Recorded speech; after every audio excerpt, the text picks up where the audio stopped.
दोस्तों, क्या आप भी उन जिज्ञासु लोगों में से हैं जो किसी कमाल के इंजीनियरिंग मावल को देखकर ये सोचने पर मजबूर हो जाते हैं कि इंजीनियर्स और साइंटिस्ट ने ये मुमकिन कैसे कर दिखाया।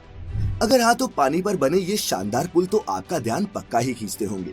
कभी नदी पर तो कभी समुद्र के बीच कैसे सैकड़ों चैलेंजेस से पार पाकर इन नायाब विशालकाय पुलों को बनाया जाता है, जानेंगे मिलकर आज की इस खास वीडियो में। नमस्कार और स्वागत है आपका द मिस्टिका लैंड पर एक बार फिर। दोस्तों, हम सब ये तो जानते ही हैं कि पानी पर बने ये पुल हमारे जीवन का एक अहम हिस्सा है, क्योंकि अगर ये ब्रिज ना होते तो शायद कई गांव, कस्बे और शहर एक दूसरे से कटे ही रहते। इन ब्रिजेस की मदद से हम पानी के ऊपर से निकलकर अपना समय और ईंधन दोनों ही बचा लेते हैं। लेकिन इतना काम आने के अलावा दुनिया भर में चलती नदी पर बने ऐसे कई ब्रिजेस हैं जो मशहूर हैं, कुछ अपनी इंजीनियरिंग के लिए तो कुछ उनके आकार और कुछ अपनी हिस्टोरिकल इम्पोर्टेंस के चलते। इंजीनियरिंग डिजाइन के आधार पर पानी पर बनने वाले ये पुल कई तरह के हो सकते हैं। किसी भी ब्रिज का निर्माण जगह के आधार पर किया जाता है। एक प्रकार का ब्रिज सभी जगह बनाना संभव नहीं, इसीलिए ब्रिज भी जगह के आधार पर ही बनाए जाते हैं। Beam bridge, suspension bridge, arch bridge आदि ये कुछ टाइप्स हैं पानी पर बनने वाले इन पुलों के। कोई भी पुल तब तक भार सहन कर सकता है जब तक उस पर पड़ने वाला भार डायरेक्ट या फिर इनडायरेक्ट तरीके से जमीन में ट्रांसफर होता रहे। एक ब्रिज पर लाखों टन का भार हो सकता है, लेकिन वह फिर भी मजबूती से खड़ा रहता है, क्योंकि सारा भार खंभों पर टिका होता है और खंभों से होता हुआ जमीन में चला जाता है, जिससे ब्रिज को कोई नुकसान नहीं होता। लेकिन दोस्तों, पानी पर बनने वाले किसी भी ब्रिज की सबसे बड़ी चुनौतियों में उसकी फाउंडेशन बनाना ही होता है, और पानी जितना गहरा हो, ये चैलेंज भी उतना ही बड़ा होता है। फाउंडेशन मजबूत होना बहुत ज्यादा जरूरी है, क्योंकि आखिर ये पिलर्स ही तो होते हैं जिनके दम पर इस ब्रिज को स्थिर रखा जाता है। तो कैसे की जाती है इस फाउंडेशन को बनाने की शुरुआत, आइए समझते हैं। तेज बहाव वाले नदियों के ऊपर पिलर खड़ा करने के लिए इंजीनियर सबसे पहले एक स्ट्रक्चर बनाते हैं, और उसको बनाते समय पानी की अधिकतम और न्यूनतम गहराई, पानी के बहाव की गति, पानी के नीचे की मिट्टी, पुल का भार, पुल पर चलने वाले वाहनों का भार आदि बारीक से बारीक चीजों का हिसाब रखा जाता है। इसके बाद पुल की नींव का प्रकार तय किया जाता है, जिसके हिसाब से नींव बनाई जाती है। इस नींव को कॉफर डैम कहते हैं। पिलर बनाने के तरीके के हिसाब से कभी कॉफर डैम का स्ट्रक्चर सर्कल में होता है तो कभी स्क्वायर में। अब सवाल ये है कि आखिर ये कॉफर डैम बनता कैसे है। कॉफर डैम को बनाने के लिए स्टील के लंबे लंबे पीसेस एक स्ट्रक्चर पर फिट किए जाते हैं, जिसमें इन्हें सर्कल या फिर एक स्क्वायर शेप दी जाती है, और जब ये बनकर तैयार हो जाते हैं तब इन्हें पानी के अंदर डाल दिया जाता है। दोस्तों, इस स्टील के स्ट्रक्चर को मशीन की मदद से धीरे धीरे पूरी एहतियात से पानी के अंदर डाला जाता है, ताकि ये उसमें अच्छी तरह से सेट हो जाए। इसके बाद मोटर और पंप के जरिए इस पूरे स्ट्रक्चर के अंदर के पानी को बाहर निकाल दिया जाता है, जिस वजह से यहाँ पर एक सूखी खाली जगह बन जाती है। इसी सूखी खाली जगह पर फिर पिलर बनाने का काम शुरू किया जाता है, जहाँ कई सारे वर्कर लगकर इस जगह पिलर बनाते हैं। हालांकि हर जगह इस तरह से काम नहीं किया जा सकता।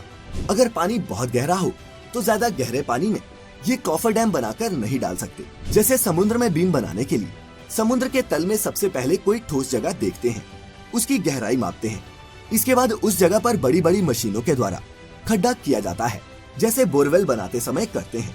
फिर उस बोरवेल में स्टील या फिर लोहे के मोटे पाइप डाले जाते हैं।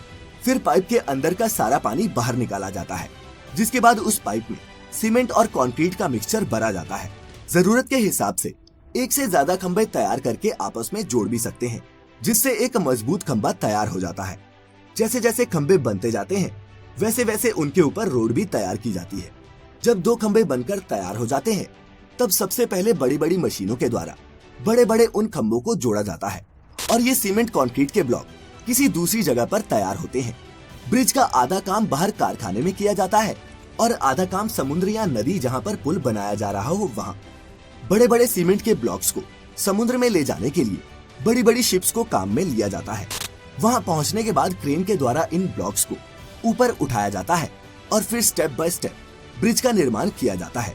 वहीं दोस्तों, कई सिचुएशंस में फ्लोटिंग कॉफर डैम्स भी बनाए जाते हैं, जिसमें या तो उसके नीचे कुछ ऐसी मशीनें फिट कर दी जाती हैं जो पानी के ऊपर तैरती रहती हैं, या फिर जहाज की मदद से इन्हें एक जगह से दूसरी जगह ले जाया जाता है, जिसके बाद इन्हें रोटेट करके पानी के अंदर डाल लिया जाता है। दोस्तों, इस पूरी प्रक्रिया में काफी समय लगता है और ये काम थोड़ा खतरनाक भी होता है, लेकिन दोस्तों जितने भी लोग इस तरह के काम में लगे होते हैं वो काफी प्रोफेशनल होते हैं, चाहे वो वर्कर हो या फिर इंजीनियर्स। सभी को इन कामों का काफी अनुभव होता है, जिसके बाद ही उन्हें ऐसे जटिल प्रोजेक्ट्स पर काम करने के लिए भेजा जाता है। क्योंकि अगर ये ब्रिज किसी नौसिखिए द्वारा बनाए जाए तो उसका खामियाजा कई लोगों की मौत से भुगतना पड़ सकता है। अब हमारे अपने ही देश के मुंबई शहर में स्थित बांद्रा वर्ली सी लिंक को ही ले लीजिए।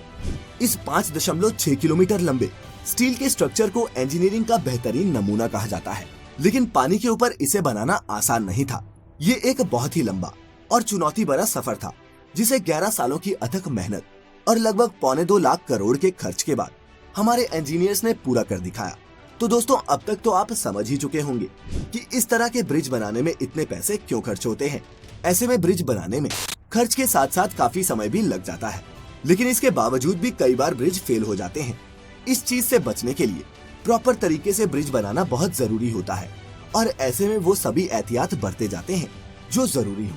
तो दोस्तों आज की इस वीडियो को देखने के बाद आपने पानी पर बनने वाले इन ब्रिजेस के बारे में कुछ नया और इंटरेस्टिंग तो जरूर जाना होगा।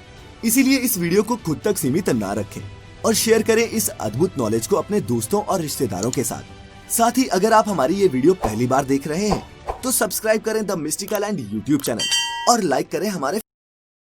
दोस्तों इस बात को तो अब हर कोई